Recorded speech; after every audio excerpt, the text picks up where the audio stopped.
Mula October hanggang first week ng January, si Jonathan Kuminga may average nun na almost 13 points, 5 rebounds at 28% sa 3-point area. Meron siyang 22 minutes per game na may ups and down din.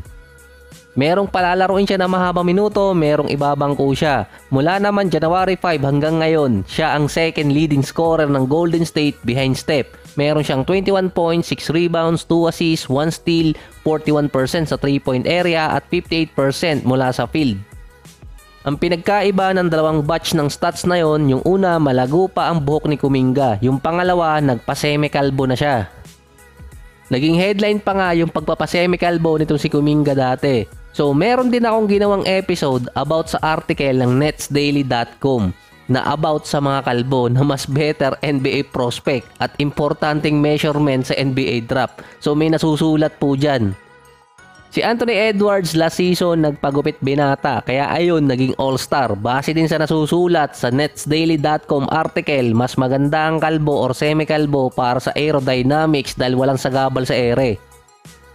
Prior kasi sa nagpagupit itong si Kuminga, sinabi niya noon sa isang statement parang nawala na siya ng tiwala kay Coach Steve Kerr. Ito ay dahil nung binangko siya sa game ng Nuggets. Ito yung nakabaser beater noon si Nikola Jokic. Kaya nung sumunod na game, pinalaro siya ng 35 minutes versus Detroit. Hindi naman agad nag-boom doon si Kuminga at nag-intay pa ng 3 games bago makuha yung rhythm. After ng 3 games, nagtuloy-tuloy na yung magandang stats at game ni Kuminga na hindi rin siya bumaba ng 50% mula sa field. Ito lang yung nabasa ko dati sa comment section. Paano daw naging bad game yung 16 points at 14 assists? So NBA kasi to, kung ibang liga, good game yun. Karamihan ng mga teams gumagamit ng small ball offense or lineup. Every shot counts.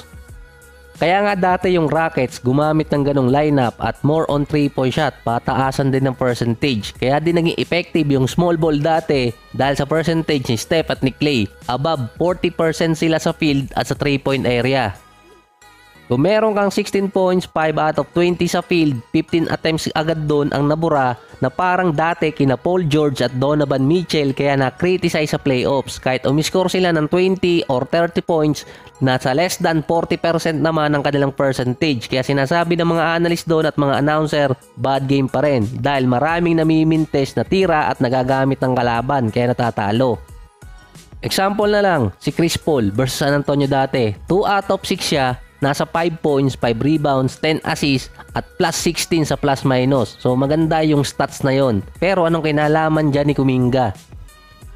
Since January 5, hindi pa siya bumababa ng 20 minutes per game. Nasa average siya ngayon ng 32 minutes at nakasecure siya ng starting 5. Gusto rin pala ni Coach Steve Kerr ang kalbo. Sa last 10 games pa ng Golden State, 5-5 ang record nila. Number 11 sila ngayon after ng panalo nila sa Philadelphia. Mula October hanggang first week ng January kung saan malago pa ang buhok ni Kuminga, ang number 1 nun sa points in the paint si Giannis, nasa 20 points per game. Susunod si Zion, AD, SGA, Jokic at si Embiid.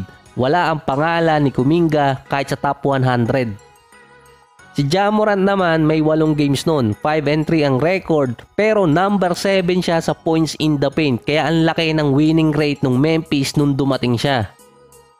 Mula naman January 5 hanggang ngayon, si Kuminga ay number 13 sa points in the paint or number 11 ata. Almost tabla sila ni Jarrett Allen at RJ Barrett sa top 10 pagdating sa points in the paint sa timeline na yon. May average si Kuminga na nasa 13 points per game sa points in the paint at nasa 4 points sa pass break, 2 points sa second chance points at nasa almost 4 points sa turnover points.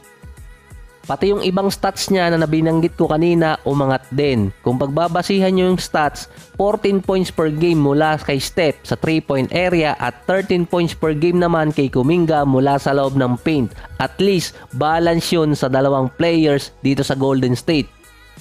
Prior doon, nasa 7 points per game sa paint itong si Kuminga na after nga noong January 5, umangat yun sa 6 points, naging 13 points per game. Kapag minala si Steph mula sa beyond the arc, at least merong 13 points na sasalo sa loob ng paint mula naman kay Kuminga. High percentage shot ang kinukuha ni Kuminga. 13 points out of 21 points average since January 5. Meron pa siyang 50% mula sa field. Bumaba lang ang plus-minus rating niya dahil sa dalawang stats. Una, 3-point shooting. Minsan hindi siya kumukuha doon at nagkakaroon pa siya ng turnovers. Pangatlo kasi siya kina Steph at Draymond Green. Kapag si Steph ang titira, magkakaroon kalimitan ng 2 hanggang 3 pasa na alam na ng kabilang team na hahanapin ng si Steph para tumira. Common kasing ginagawang ball movement nyo ng Golden State. Mas mahirap pa yon kung si Klay Thompson nag-a-average pa ng 40% sa 3-point area. Parang nung prime niya, catch and shoot na lang siya nun. Si Kuminga naman mala MPJ, hindi niya ipapasa yun, ididiretso niya yon papuntang paint. Sa 8 rotational player ng Golden State, silang dalawa ni Wiggins yung mababa yung assist. Nasa isa kada game. Si Wiggins struggling, si Kuminga hindi. Dadaanin naman ni Kuminga yon sa post-up or kaya drive to the lane. So merong nagtanong lang nito sa comment section, sa biglang angat ng stats ni Kuminga, pasok ba siya sa contention para sa Most Improved Player Award? Pero ang top contender talaga doon na manalo si Tyrese Maxey or kaya si Jalen Bronson. Kung ibabase yon sa mga nanalo nung mga nakaraang taon, mga first timer na all-star. Yun kasi yung pinagbabasihan ngayon. Kung hindi nga lang problemado si Tyrese Haliburton sa bilang ng games niya, baka siya pa ang makasulot nun. Meron ngayon si Kuminga na total na 15 points, 4 rebounds at 33% sa 3-point area. Pero mas nilagay siya sa 6 man of the year dahil nga 21 out of 47 games lang ang nakapag-start si Kuminga.